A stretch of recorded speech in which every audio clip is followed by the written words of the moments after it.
Budget क्या है? Budget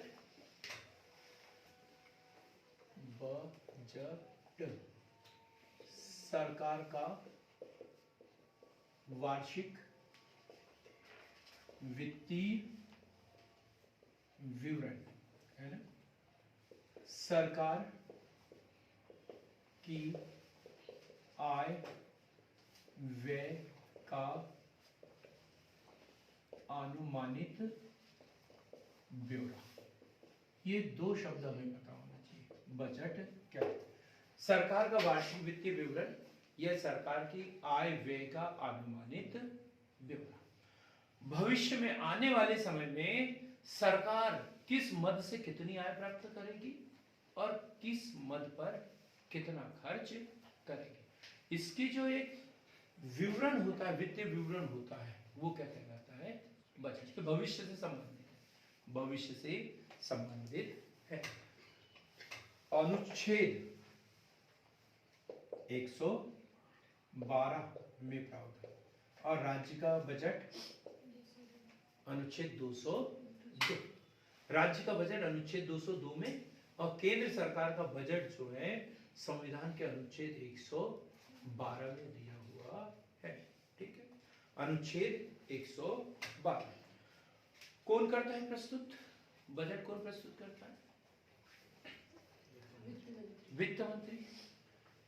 किसकी अनुशंसा? राष्ट्रपति की अनुशंसा पे वित्त मंत्री प्रस्तुत करते हैं। तो इससे पहले यदि देखें तो पहले दो प्रकार के बजट होते थे, हम वो भी पढ़ेंगे कि 1921 एकवर्थ कमिटी की अनुशंसा पर जो है रेल बजट को सामान्य बजट से अलग कर देंगे, और फिर हम देखेंगे इसको एक जैसा कब कर दिया गया। तो इसमें बजट के आंकड़े कौन कौन से होते हैं? तो 3 वर्ष अभी 1-2 दिन पहले बताया था मैंने, आपने शुरू कर दिया। 3 वर्ष के आंकड़े इसमें होते हैं। तो पहला कौन सा? वर्ष जिसका बजट पूर्ण हो चुका है, बजट पूर्ण हो चुका है। वर्ष जिसका बजट चल रहा है, और वर्ष जिसके लिए बजट बनाना है। मान के चलो कि अभी हमारा बजट जो बनेगा 2023-24 के लिए बनेगा, 23-24 के लिए बनेगा। तो ये तो अनुमानित आंकड़े होंगे 2023-24 के, 2023-24 के अनुमानित आंकड़े होंगे, क्योंकि सभी विभागों से पूछा जाएगा कि आपकी क्या डिमांड है और कितनी आय आपको अगले वर्ष में प्राप्त होने वाली है। तो ये अगले इसमें आएंगे। अभी कौन से वर्ष का बजट चल रहा होगा उस समय? 2022-23, और पूरा कौन सा हो गया होगा? 2021-22। तो इस तरीके से 3 वर्ष के आंकड़े इसमें देखे जाते हैं। जब भी बजट बनाया जाता है तो 3 वर्ष के आंकड़े इसमें देखे जाते हैं। अब बजट के प्रमुख घटक कौन कौन से हैं? बजट के प्रमुख घटक, 2 मुख्य घटक हैं, और एक है आय और दूसरा है व्यय। आय और व्यय, बजट के 2 मुख्य घटक हैं, आय और व्यय। और इसी के आधार पर बजट के प्रकार, तो एक होता है संतुलित, बैलेंस्ड, और दूसरा होता है असंतुलित। क्लियर?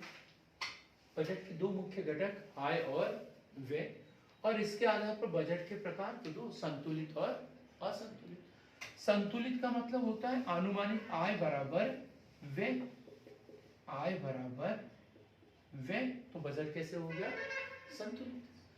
मतलब बजट में सरकार ने जितनी आय प्राप्त करने की बात की है उतना ही खर्च कर रहा है, तो कैसा हो गया संतुलित। बजट के दो पार्ट है, आय और व्यय, दोनों बराबर है तो क्या हो गया संतुलित बजट। और असंतुलित मतलब आय बराबर नहीं है व्यय, तो कौन सा बजट हो गया ये असंतुलित।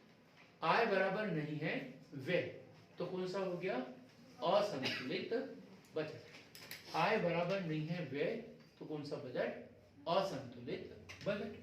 असंतुलित बजट कितने प्रकार का होगा, दो प्रकार का होगा। एक है आधिक्य का बजट और दूसरा है घाटे का बजट। घाटे का बजट, आधिक्य का बजट में क्या होगा, आय अधिक है व्यय से। आधिक्य के बजट में क्या होता है, आय अधिक होती है और व्यय कम होता है। आय अधिक होती है और व्यय कम होता है। और घाटे का बजट में क्या होगा, घाटे के बजट में आय कम होगी और व्यय उससे अधिक होगा। व्यय क्या होगा, उससे अधिक होगा। ये तो समझते हो ना क्या क्या चिन्ह है ना। जिधर उसका मुंह खुलता है बड़ा है और जिधर चिपक गया उधर वो छोटा है।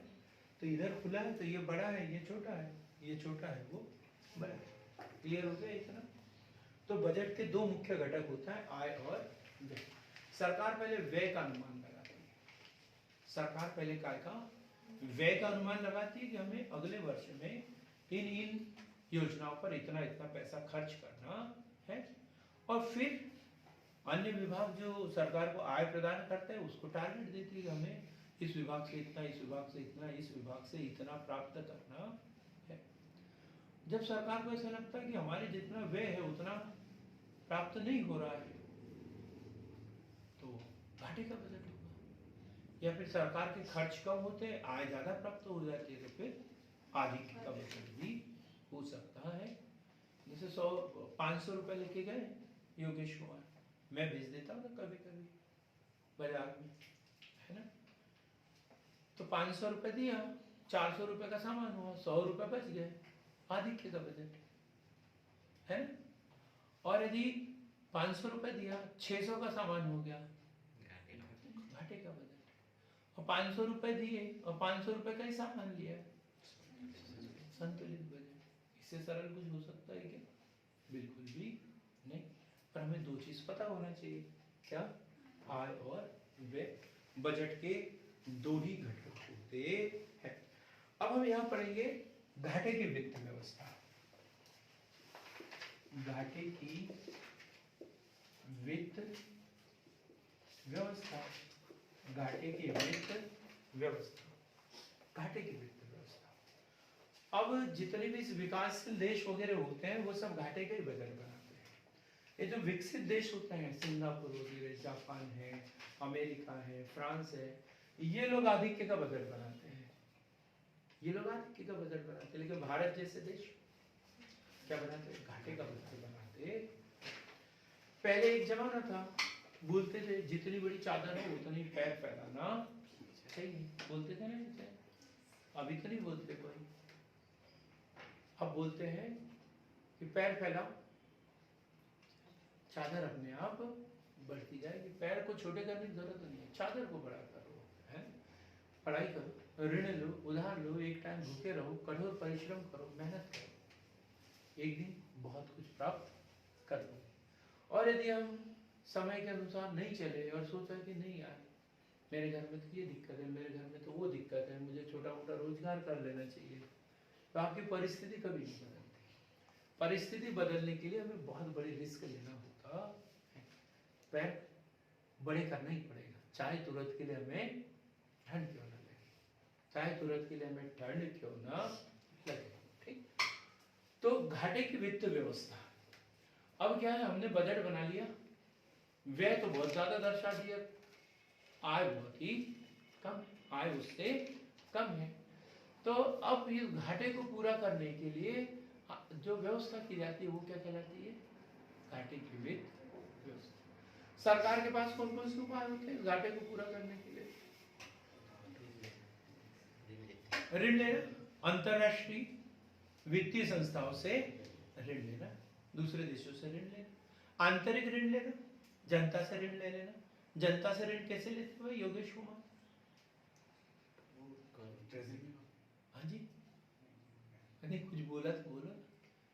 जैसे जैसे किसान विकास पत्र, किसान विकास पत्र बोलते हैं 5 साल में 8 साल में डबल देंगे, तो वो पैसा कहाँ जा रहा है?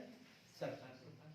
ठीक, पीपीएफ, जीपीएफ, ये पैसा सरकार है ना। इस रूप में जो है वो पब्लिक से विभिन्न योजनाओं के माध्यम से बॉन्ड वगैरह जारी कर देते। जैसे कौन सा बॉन्ड, स्वर्ण बॉन्ड वगैरह कुछ जारी किए आरबीआई द्वारा, सॉवरेन है, स्वर्ण वाला सॉवरेन, स्वर्ण बॉन्ड ही है वो। तो ऐसे बॉन्ड जारी कर देना, बस सोना भी नहीं है सरकार के पास में, कुछ नहीं है, वो एक बॉन्ड जारी कर दिया किसी, मान के चलो कि ये सोना है और ये आपके पास में हमारी गारंटी इसके साथ में है और इतने पैसे हमें दे दो, आप वो कागज रख दो। सरकार के पास पैसा तो चला गया। ब्याज दर बढ़ा देना, बैंकों की ब्याज दर बढ़ा देना। जैसे ही ब्याज दर बढ़ती है लोग बाग अपना पैसा कहाँ, बैंकों में जमा करना शुरू करती है और सरकार बैंकों से ऋण ले लेती है। तो इस तरीके से एक तो ये हो सकती है आंतरिक व्यवस्था, ठीक। नहीं तो फिर रिजर्व बैंक के पास में जो उसके कोष होते हैं, अंतरराष्ट्रीय मुद्रा कोष, अंतरराष्ट्रीय मुद्रा भंडार वगैरह होती है, स्वर्ण कोष होता है, इसकी बिक्री कर देना, इसकी बिक्री कर देना। इन सभी के माध्यम से ऋण प्राप्त करने के सरकार के पास में उपाय है। और अंतिम उपाय क्या होता है? नई मुद्रा का निर्गमन। नई मुद्रा का निर्गमन। तो जब नई मुद्रा का निर्गमन करके सरकार ऋणों की व्यवस्था मतलब घाटे को पूरा करते तो उसे घाटे की वित्त व्यवस्था कहते हैं। हीनार्थ प्रबंधन एक शब्द आता है, हीनार्थ प्रबंधन। क्लियर हो गया नहीं? घाटे की वित्त व्यवस्था डिटेल में पढ़ेंगे हम इसे बाद में कि घाटे की वित्त व्यवस्था कहाँ तक सक्सेसफुल है, लाभदायक है, भारत जैसे देश के लिए कितनी उपयोगी है। इंपॉर्टेंट क्वेश्चन है मेंस के लिए भी। तो घाटे की वित्त व्यवस्था हमने पढ़ा। अब भारत में बजट का इतिहास हम देख लेते हैं, कब से शुरू हुआ, क्या होता है। शॉर्ट में इसे नोट भी कर लेंगे। तो हमने आयकर के बारे में पढ़ा। सर्वप्रथम आयकर कब लगाया गया था?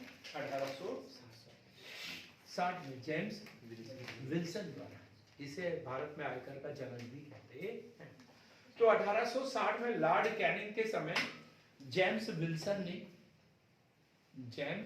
विल्सन ने बजट प्रस्तुत किया था। कब? 1860 में।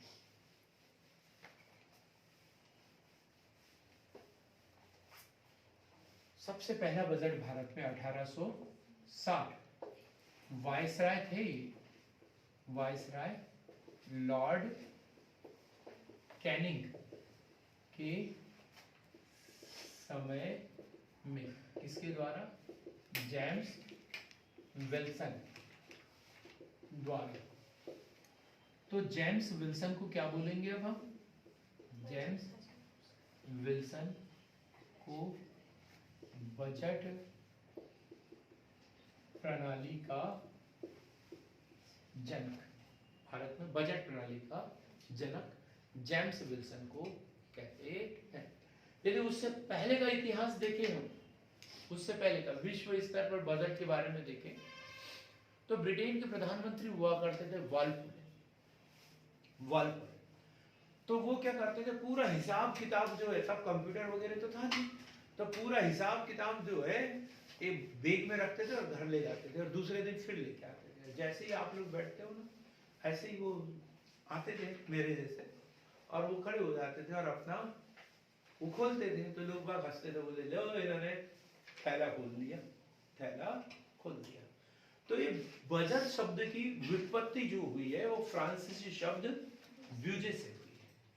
बजट शब्द की व्युत्पत्ति फ्रांसीसी शब्द ब्यूजे से हुई है और जिसका अर्थ होता है चमड़े का छोटा सा थैला।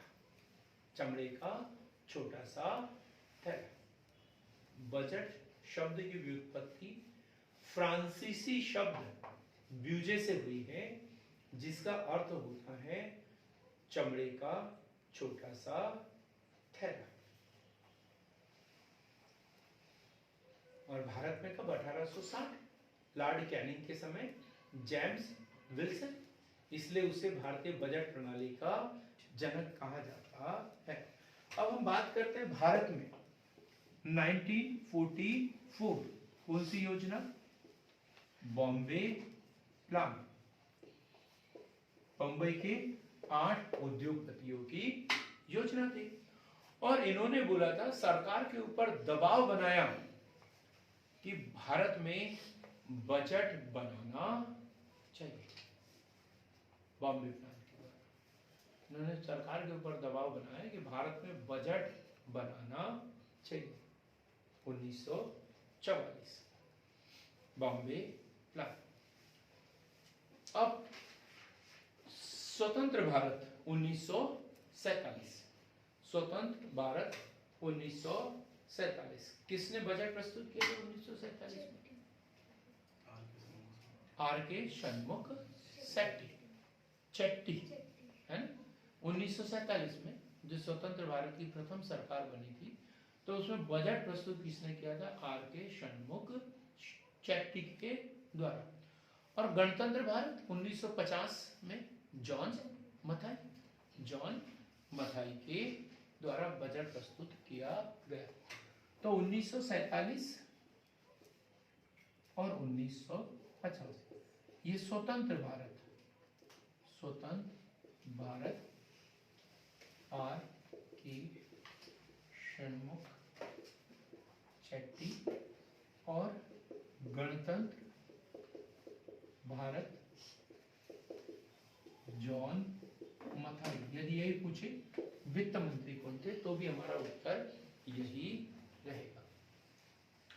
अंतरिम सरकार, ये तो हमने पढ़ दिया। अंतरिम सरकार कब बनी थी? 2 सितंबर 1946, 46। तब वित्त मंत्री कौन थे?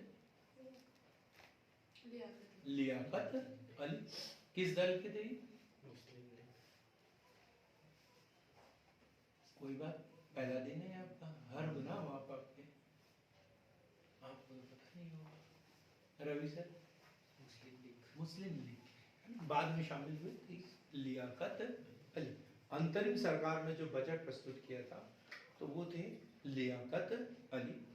हिंदी में बजट किसने प्रस्तुत किया sir? C D Deshmukh. Hindi में बजट प्रस्तुत करने वाले सी डी देशमुख। अब तक की सबसे ज्यादा बार बजट किसने प्रस्तुत किया है? मोरारजी देसाई। कितनी बार? 10 बार। मोरारजी देसाई ने पूर्ण रूप से बजट कितनी बार प्रस्तुत किया? सर 8 बार। 8 बार, बहुत ही शानदार। 8 बार पूर्ण रूप से बजट, 8 बार, और 2 बार अंतरिम बजट। 2 बार अंतरिम बजट। अंतरिम क्या है ये हम पहले बता चुके हैं, ठीक है। अंतरिम बजट जब चुनाव वगैरह आने वाले हो, कुछ हो, ऐसी परिस्थिति में सरकार जो है कुछ समय के लिए बजट बना लेती है और सोचती है यदि हमारी सरकार बनेगी तो यही अंतिम बजट हो जाएगा, और यदि हमारी सरकार गिर जाती है तो नई सरकार जो आएगी वो अपना बजट बना लेगी। तो ऐसे बजट को क्या कहते हैं? अंतरिम बजट। तो 8 बार उन्होंने पूर्ण बजट तैयार किया और 2 बार उन्होंने अंतरिम बजट बनाया था। इसके बाद में दूसरा नंबर पी चिदम्बरम जिन्होंने 8 बार बजट प्रस्तुत किया है। 8 बार। ऐसे भी कोई व्यक्ति है क्या जो राष्ट्रपति रहे हैं और जिन्होंने बजट प्रस्तुत किया है?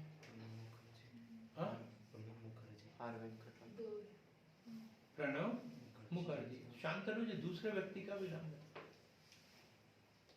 दूसरे व्यक्ति का नाम बताओ। बड़ी एक अच्छा चुटकुला याद आ रहा है मुझे। एक फिल्म थी फूल बने अंगारे, है ना। उसमें एक को पान लेने के लिए भेज देता है, पान लेने के लिए भेज देता है, वो लेके भी आता है। तो बोलता भाई दूसरा पान कहाँ है? बोलता है ये है। अरे यार मैंने तुझे 10 रुपए दिए थे। बोलते हाँ। 2 पान लाने के लिए बोले थे? बोले हाँ। तूने 2 पान लिए थे कि नहीं? बोले हाँ। वे दूसरा पान कहाँ है? बोले ये है। अरे 2-3 बार पूछता, फिर तमाचा मारता है। तो रोते रोते बोलता, सब लोग बोलते हैं कि दूसरा पान कहाँ है, दूसरा पान कहाँ है, दूसरा पान कहाँ है। कोई ये तो पूछता ही नहीं कि पहला पान कहाँ है। तो बोले हाँ तो भाई ये बता पहला पान कहाँ है। तो बोले ये है। पहला पान कहाँ है, ये है। फिर दुकान में गया था तो पहला पान उसने खा लिया था और दूसरा पान लेके आया था। तो ऐसे ही शांतनु जी आपसे पूछ रहा हूँ, दूसरे व्यक्ति कौन थे?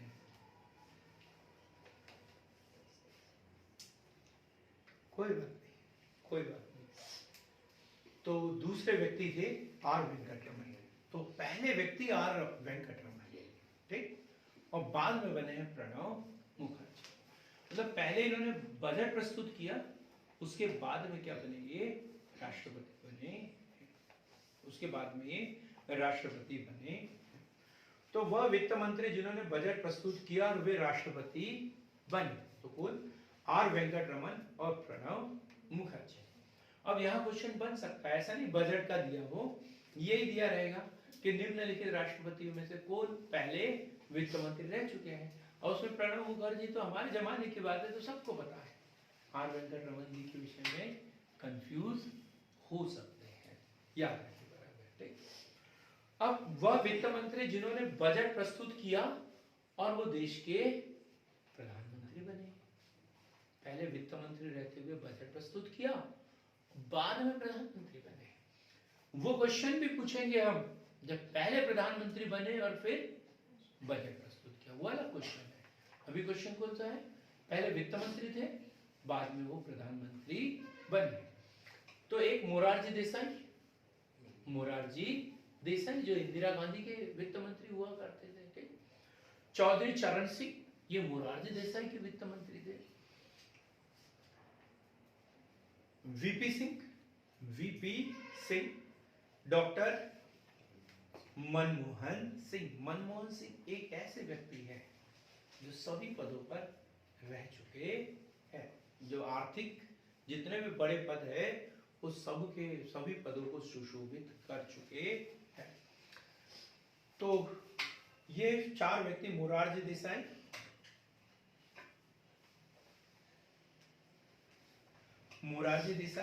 चौधरी चरण सिंह, वीपी सिंह और डॉक्टर मनमोहन सिंह ऐसे लोग हैं जो पहले वित्त मंत्री बाद में प्रधानमंत्री बने। फिर पीएम पद पर होने पर जिन्होंने बजट प्रस्तुत किया है वो कौन लोग थे, जो पहले पीएम बने और पीएम रहते हुए भी उन्होंने वित्त मंत्रालय अपने पास में रखा। तो पंडित जवाहरलाल नेहरू 1958, इंदिरा गांधी कब 1970, राजीव गांधी 1987 और डॉक्टर मनमोहन सिंह जिन्होंने 2010, 2011, 2012 में बजट प्रस्तुत किया था। यदि ऐसा क्वेश्चन बन जाए, प्रधानमंत्री रहते हुए किसने सबसे अधिक बार बजट प्रस्तुत किया है, तो फिर मनमोहन सिंह जी का नाम आएगा। अब हम पढ़ेंगे एकवर्थ समिति। अभी थोड़ी सी हिंट दे दी थी मैंने। एकवर्थ समिति जैसे हिल्टन यंग कमीशन है ना, वैसे ही एकवर्थ समिति। इसका जो गठन हुआ 1921, एकवर्थ समिति का गठन 1921, और इन्होंने अनुशंसा की थी कि रेल बजट आम बजट से अलग होना चाहिए। कि भाई रेल क्या है, एक निगम है ना, रेल क्या है, एक निगम है, सरकार इसे लाभ के लिए चलाती है, इससे सरकार को बहुत अधिक लाभ होता है। तो इसका बजट अलग होना चाहिए और आम बजट अलग होना चाहिए। और इनकी शर्तों को, इनकी अनुशंसा को कब माना था, 1924 में स्वीकृत कर लिया। और इसकी अनुशंसाओं के आधार पर 1925 में पहली बार रेल बजट और आम बजट अलग अलग प्रस्तुत किया गया। कब, 1925 में। रेल बजट रेल मंत्री द्वारा प्रस्तुत किया जाता था और आम बजट वित्त मंत्री के द्वारा प्रस्तुत किया जाता था। वित्त मंत्रालय का भार साधक मंत्री है ना, उसके द्वारा प्रस्तुत किया जाता है। पर जनवरी 2017 में क्यों फिर ये बात हुई कि नहीं, अब तो कल्याणकारी सरकार है, कहाँ लाभ और कहाँ क्या, एक बजट होना चाहिए है ना, ताकि सरकार को बार बार रेलवे विभाग तरफ से पैसा मांगने की जरूरत न पड़े है ना, तो एक साल में खर्चे में सब खर्चे हो जाए। तो जनवरी 2017 में 1925 के बाद पहली बार रेल बजट आम बजट के साथ प्रस्तुत किया गया। और एक संशोधन और क्या हुआ 2017 में, रेल बजट के साथ आम बजट हुआ। और 1 फरवरी पहले जो 28 फरवरी को होता था, फरवरी माह के अंतिम तारीख को जो होता था, तो कब 1 फरवरी को बजट प्रस्तुत करना शुरू किया गया। बजट का टाइमिंग पहले शाम को होता था 5 बजे, फिर 11 बजे। कब किया गया निधि? सर नहीं कर रहा था। नहीं, यशवंत यशवंत सिन्हा। कब? 1999 है ना? 1999 में एनडीए सरकार द्वारा, एनडीए सरकार के वित्त मंत्री यशवंत सिन्हा जी द्वारा 11 बजे, प्रातः 11 बजे है ना, प्रातः 11 बजे बजट प्रस्तुत किया। पहले शाम 5 बजे बजट प्रस्तुत करने की ब्रिटिश परंपरा भारत में चल रही थी। ब्रिटिश परंपरा कैसे? टाइमिंग टाइमिंग है ना, कैसे टाइमिंग? बॉटल दे दो इनको। हाँ? वहाँ पर 5 बजे वहाँ 5 बजे होता था, वहाँ जितने बजे होता होगा वो तो यहाँ पर भी शाम को, वहाँ सुबह के 11 बज रहे होंगे, तब यहाँ शाम के 5 बजे, फिर दोनों जगह एक साथ में बजट प्रस्तुत करते थे। तो वहाँ सुबह होता होगा और यहाँ शाम को होता था, तो वही परंपरा चल रही थी। तो फिर यहाँ पे बदल दिया गया। कब किया गया? सुबह 11 बजे। बजट धन विधेयक होता है। बजट क्या होता है? एक धन विधेयक होता है। धन विधेयक की क्या खासियत होती है? धन विधेयक जो है केवल लोकसभा में ही प्रस्तुत किया जाता है, राज्यसभा में नहीं। धन विधेयक की खासियत होती है, ये धन विधेयक केवल लोकसभा में प्रस्तुत किया जाता है, राष्ट्रपति की पूर्व अनुमति लेना होता है, राज्यसभा इसके ऊपर ज्यादा बहस नहीं कर सकती। 14 दिन तक वो सिर्फ विचार विमर्श करती है और फिर चाहे अनुशंसा सहित या रहित लौटाना ही होता है। नहीं लौटा है तो वैसा का वैसा ही पारित मान लिया जाता है। और यदि अनुशंसा सहित लौटाए भी तो उसे माना जाए ये जरूरी भी नहीं है। मतलब लोग धन विधेयक पर राज्यसभा की शक्तियां बहुत ही कम है।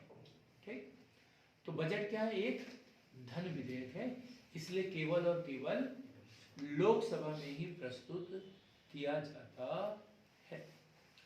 लोकसभा में ही प्रस्तुत किया जाता है। अब हम देखेंगे बजट के विभिन्न रूप। बजट के विभिन्न रूप। बजट के विभिन्न रूप।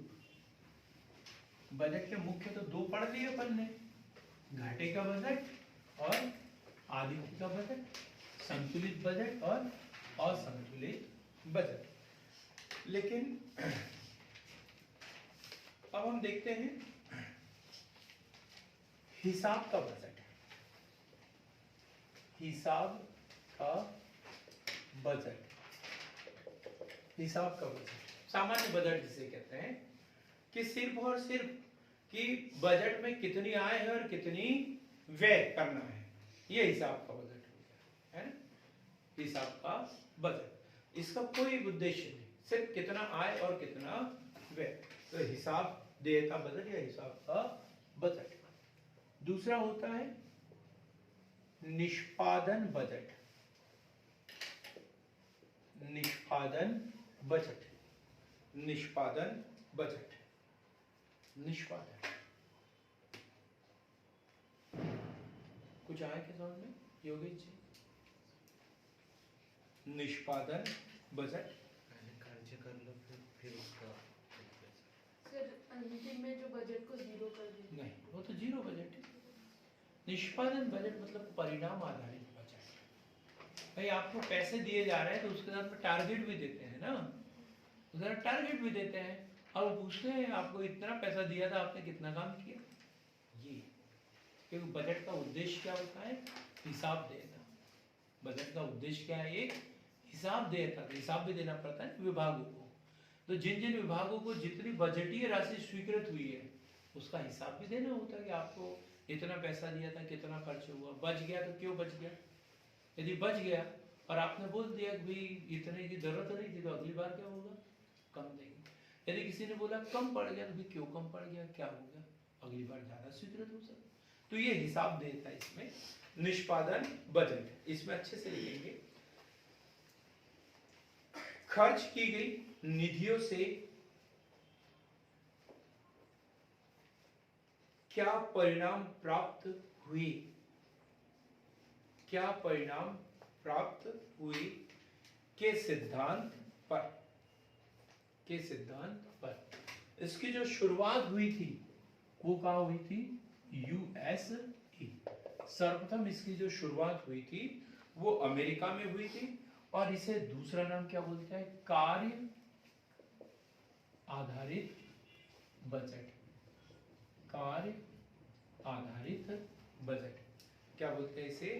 कार्य आधारित बजट। इसमें लागत लाभ का विश्लेषण किया जाता है। इसमें लागत लाभ का विश्लेषण किया जाता है। इसमें लागत लाभ का विश्लेषण किया जाता है। भारत में 1975-76 में शुरुआत हुई। 1975-76 भारत में कब से? 1975-76 में शुरुआत। 1975-76 में शुरुआत की गई। अब परिणाम आधारित बजट, परिणाम आधारित बजट, परिणाम आधारित बजट। और ये शुरू किया गया भारत में 28 अगस्त 2005। इसकी शुरुआत कब हुई थी? 28 अगस्त 2005। अब क्या है, अभी लोक कल्याणकारी सरकार है।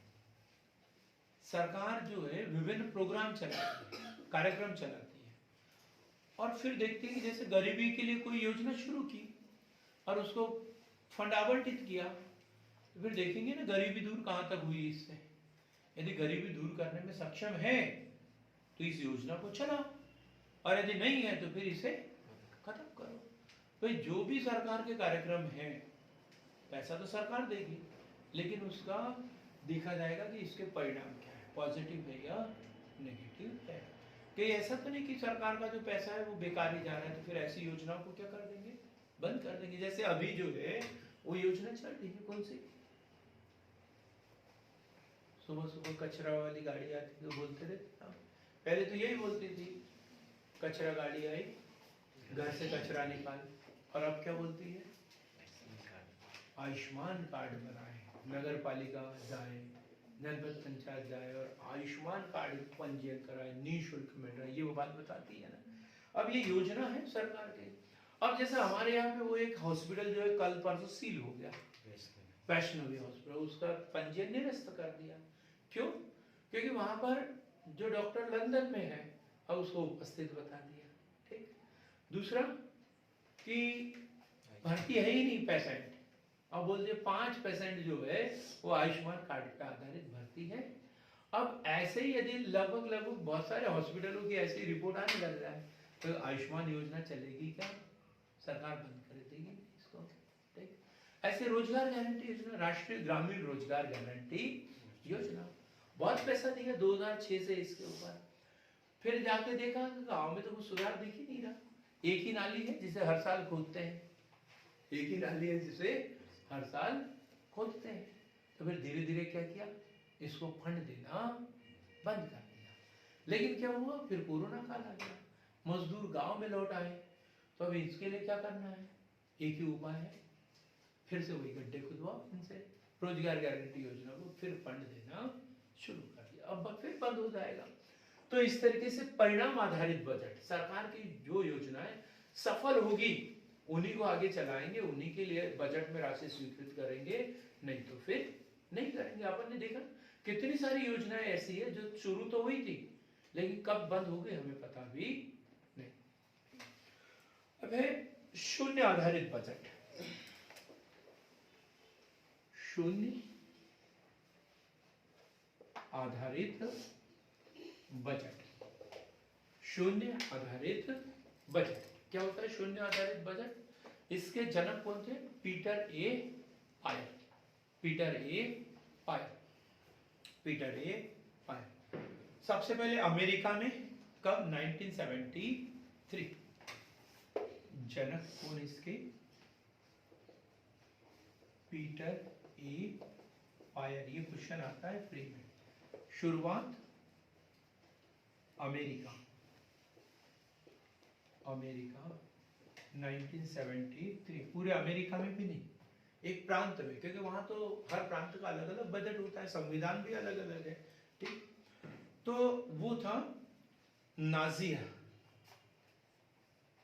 नाजियर प्रांत में। कौन सा प्रांत है?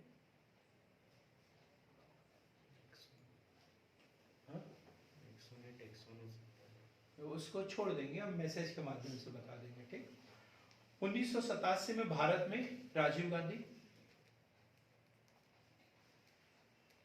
जॉर्जिया, जॉर्जिया प्रांत में, ठीक, जॉर्जिया प्रांत में। और 1987 में भारत में राजीव गांधी द्वारा, 1987 में भारत में राजीव गांधी द्वारा। और फिर धीरे धीरे राज्यों में भी यही शुरुआत की गई। और शुरुआत 1995-96 में कहा शुरू की गई?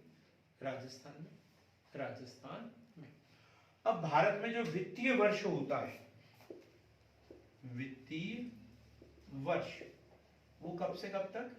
1 अप्रैल से 31 मार्च। 1 जनवरी की अनुशंसा कर दी गई है। ठीक, लेकिन अभी यही चल रहा है 1 अप्रैल से 31 मार्च। तो 31 मार्च की स्थिति में जितने भी अकाउंट होंगे वो शून्य हो जाएंगे। जो राशि है वो वापस सरकार मतलब ट्रेजरी में चली जाएगी और फिर नए बजट की स्वीकृति के अनुसार फिर से उन्हें राशि दी जाएगी। तो इसे क्या कहते हैं? शून्य आधारित बजट। जैसे कोई बैंक से लोन वोन ये वो कोई भी योजना जो है ये स्वीकृति के लिए बोलते हैं आज अंतिम तारीख है। छात्रवृत्ति वगैरह आप लोगों को मिलती है तो बोलते हैं इस सत्र की अंतिम तारीख है, इसके बाद में पैसा क्या हो जाएगा? पूरा वापस चल जाएगा। नया सेंक्शन होगा तो नए वर्ष के लिए होगा, पुराने वर्ष के लिए होगा क्या? नहीं। तो ये शून्य आधारित बजट, जनक कौन? पीटर ए पायर। शुरुआत इसकी अमेरिका में 1973 में, भारत में की गई 1987 में, उस समय प्रधानमंत्री राजीव गांधी। और प्रांतों में देखो तो 1995-96 और वो भी राजस्थान में, राज्यों में। ठीक, अब है जेंडर बजट। ये तो बड़ा ही सरल है। जेंडर बजट मतलब महिलाओं के लिए